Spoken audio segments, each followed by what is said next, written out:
So Samsung is entering the Pro naming battle with the S26, but this is not what a Pro model brings to the table, at least not in the 2026.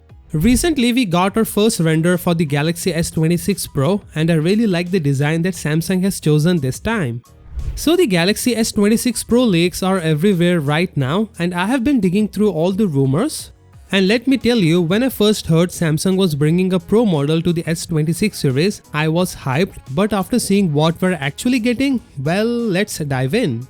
First up, the design. Samsung's going with a pill-shaped camera bump this time, kinda like what we have seen on the Galaxy Z Fold phones.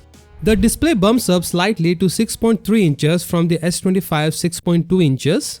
Not huge, but hey, a bigger screen is always welcome, but for compact lovers this is not a good news.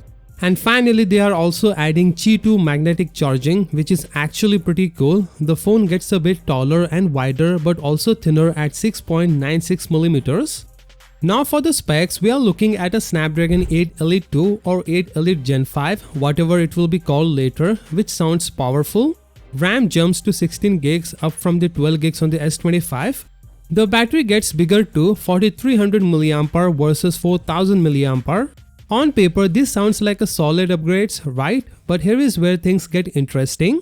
The camera system gets a new 50 megapixel ultra-wide sensor, replacing that old 12 megapixel one. The main camera also gets a new 50 megapixel sensor, but the telephoto still that same old 10 megapixel we have been seeing for years. And here is the kicker, the display is still 1080p resolution.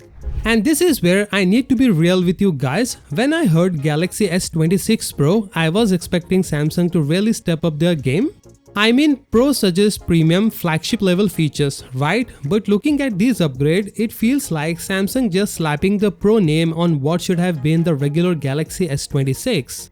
The charging is still stuck at 25 watt when competitors are pushing 45 watt or higher. The camera improvements are nice but not groundbreaking.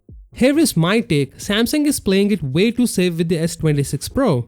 They are banking on the Pro branding to justify the price, but the upgrades don't scream Pro to me, it's more like Galaxy S26 with extra steps. But hey, what do you guys think? Are you excited about the S26 Pro or do you agree that Samsung's not bringing enough to the table? Drop your thoughts in the comments below.